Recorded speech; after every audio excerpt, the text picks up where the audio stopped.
Hello, my dear students. We are going to continue our classes about characteristic of living beings.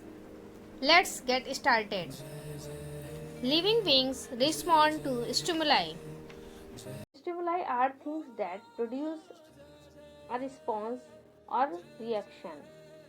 The ability to respond to stimuli is called sensitivity. उत्तेजना ऐसी चीज है जो प्रतिक्रिया उत्पन्न करती है। उत्तेजनाओं पर प्रतिक्रिया करने की क्षमता को संवेदनशील कहा जाता है। Right? All living things are able to respond to stimuli in the external environment. सभी जीवित चीजें बाहरी वातावरण में उत्तेजनाओं का जवाब देने में सक्षम होते हैं। For example, living things respond to changes in light, heat, sound and chemical and mechanical contact. To detect stimuli, organisms have means for receiving information such as eyes, ears and taste buds. जीवित चीजें प्रकाश, गर्मी, ध्वनि और रासायनिक यांत्रिक संपर्क में परिवर्तन का जवाब देती हैं। उत्तेजनाओं का पता लगाने के लिए जीवों के पास कुछ साधन होते हैं, जैसे उनकी आँखें, कान, टेस्ट के लिए उनकी जो टंग होती है, जीभ होती है, मतलब ये सब चीज़ें क्या होती हैं, उससे वो उत्तेजनाओं को पता लगा सकती हैं। राइट? अब और एग्जाम्पल देख सकते हैं। When someone flashes a bright light in front of our eyes, we will close them immediately. जब हमारी आंखों के सामने अचानक कोई लाइट पड़ती है तो हम अपनी आंखों को क्या करते हैं, तुरंत बंद कर देते हैं। लेकिन अगर आप नॉन लिविंग में देखेंगे, आप टेबल हो या चेयर हो, उसके सामने आप कितनी भी लाइट जलाते हैं तो वो क्या रिस्पॉन्स नहीं करते हैं। ये सिर्फ क्या होता है, लिविंग बींग्स में होते हैं। Right? Next, living beings move. Animals can move from one place to another और they can move their body parts. Moving from place to place is called locomotion. Animals क्या होते हैं, मूव कर सकते हैं एक प्लेस से, यानी एक स्थान से दूसरे स्थान पर, और वो अपनी बॉडी जो बॉडी पार्ट्स होते हैं वो भी उनके क्या होते हैं, मूव कर सकते हैं। और उनका ये जो मूविंग होता है एक स्थान से दूसरे स्थान पर, वो क्या कहलाता है, लोकोमोशन। लोकोमोशन मीन्स हरकत, गति etcetera. Right? For example, a frog moves. क्या करता है, फ्रॉग मूव करता है when it jumps into a pond, जब वह किसी तालाब में कूदता है। The plants parts can move only parts of their body, such as leaves, flowers, shoots and roots. The plant parts move towards a stimulus such as sunlight, water or gravity. Plants move करते हैं, लेकिन क्या plants नहीं move करता, उनके जो parts होते हैं वो मूवमेंट करते हैं। जैसे जो फ्लावर्स है, पत्तियां हैं, जड़ हैं, वो सब क्या करते हैं, मूव करते हैं। प्लांट सेल्फ मूव नहीं करता है। और ये सब पार्ट्स कब मूव करते हैं, जब वो प्रकाश के संपर्क में आते हैं, या पानी, या फिर गुरुत्वाकर्षण। राइट?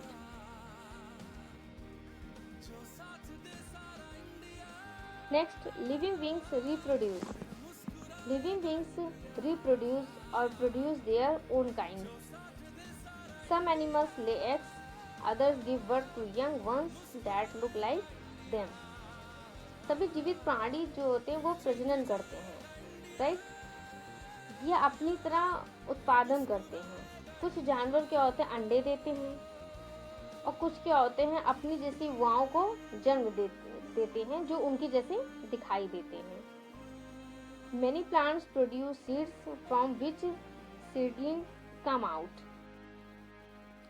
कुछ प्लांट्स क्या होते हैं, बीज उत्पन्न करते हैं, और उनसे क्या होता है कि जब उनकी रोपाई की जाती है तो उनसे भी क्या होते हैं, पौधे निकलते हैं। Some plants also give rise to new plants from their roots, stems or leaves. कुछ प्लांट्स ऐसे भी होते हैं, कुछ पौधे ऐसे भी होते हैं जिनसे क्या होता है, उनकी जड़ से, उनके तने से या उनकी पत्तियों से नए पौधे निकलते हैं, राइट। और ऐसा क्या होता है, सिर्फ लिविंग बींग्स में हो सकता है रिप्रोड्यूस। अब चेयर अपनी जैसे चेयर नहीं प्रोड्यूस कर सकती है, right. Clear topic. Next, living beings follow a life cycle. जो जीवित प्राणी होते हैं वो एक जीवन चक्र जो होता है वो फॉलो करते हैं। All living beings follow a definite life cycle. सभी जीवित प्राणी एक निश्चित जीवन चक्र को फॉलो करते हैं। विच स्टार्टेड विद बर्थ, जो उनके जीवन से ही यानी कि जन्म से ही शुरू हो जाती है। Birth is followed by growth, reproduction, ageing and death. शुरू हो जाती है जन्म के बाद वृद्धि, प्रजनन और एज बढ़ना और मृत्यु होती है, right. The time between the birth and death of an organism is called its life span. जीव के जन्म और मृत्यु के बीच के समय को उसका जीवन काल कहा जाता है, right. It's various from organism to organism, या जीव से जीव में भिन्न होता है।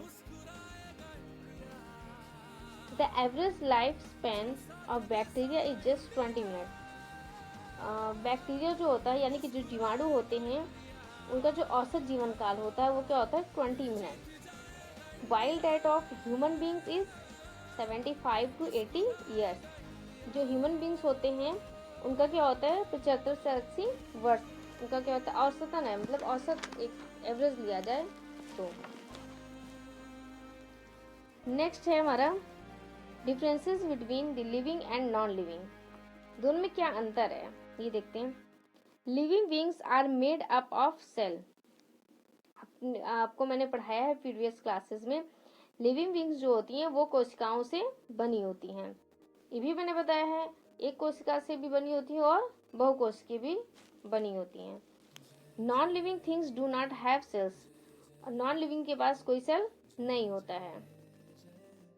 Living beings grow from inside as their cells grow and multiply. Living beings जो होते हैं वो ग्रो करते हैं as their cells grow and multiply. जो उनकी कोशिकाएं होती हैं वो ग्रो करती हैं और बढ़ती हैं या गुणा करती हैं। Even those non living things that show growth actually grow from the outside. Non living things भी क्या होता है कि लगता है कि ग्रो करते हैं, बट वो क्या होता है आउटसाइड ग्रो होता है उनका, इनसाइड नहीं होता है। Living beings need food. Living beings यानी जीवित प्राणियों को क्या होते हैं भोजन की आवश्यकता होती है। Non living things do not need food. Non living things को भोजन की आवश्यकता नहीं होती है। लिविंग बींग्स क्योंकि अपना वर्क सेल्फ करते हैं इसलिए उनको क्या होती है भोजन की आवश्यकता होती है, क्योंकि भोजन करेंगे तभी उनको क्या होती है एनर्जी मिलती है। और नॉन लिविंग थिंग्स क्या होती है वो अपना वर्क सेल्फ नहीं करते हैं, उन्हें क्या होता है इसलिए उनको क्या होती है भोजन की आवश्यकता नहीं होती है। Living beings respire. Living beings जो जीवित प्राणी जो होते हैं वो सांस लेते हैं, नॉन लिविंग क्या होता है सांस नहीं लेते हैं। Living beings throw out waste. जीवित प्राणी जो होती हैं बेकार चीज़ों को निकालकर बाहर फेंक देती हैं। Non living things do not throw out waste. Non living things ऐसा नहीं करते हैं, उनके कोई खराब चीज़ बाहर को नहीं फेंकते हैं। Living beings respond to stimuli. अभी हमने देखा है जीवित प्राणी जो होते हैं वो उत्तेजनाओं को रिस्पॉन्स देते हैं। Non living things do not respond to stimuli. Non living things जो होते हैं उत्तेजनाओं का रिस्पॉन्ड नहीं करते हैं। फॉर एग्जाम्पल आपने देखा अगर लिविंग बींग्स के आगे हम क्या होते हैं कोई लाइट हमारी आंखों के सामने पड़ती है तो हम क्या करते हैं इमिडिएटली अपनी आईज को क्लोज कर देते हैं। बट आप नॉन लिविंग थिंग्स टेबल हो गया, चेयर हो गया या बोर्ड हो गया, आप उनके सामने कोई भी लाइट जलाते हैं या उन्हें टच करते हैं वो कोई रिस्पॉन्ड नहीं करते हैं, right. Living beings can move on their own. Living being जो होते हैं वो सेल्फ मूव कर सकते हैं और वो करते भी हैं, but even those non living things that move need energy from outside to move. Non living things को क्या होता है, मूव करने के लिए एनर्जी की जरूरत पड़ती है, जो कि कोई बाहर से उसको एनर्जी दी जाती है। Living beings reproduce, living beings क्या होता है, प्रजनन करते हैं। नॉन लिविंग थिंग्स प्रजनन नहीं करते हैं। Living beings have a different life cycle, जीवित प्राणी की एक निश्चित जीवन चक्र होता है जिसको वो फॉलो करते हैं। And non living things do not have a life cycle, non living things की कोई जीवन चक्र नहीं होता है। Clear students? So that's for today guys. Here we finished our chapter The Life of Science. So we will meet in the next video.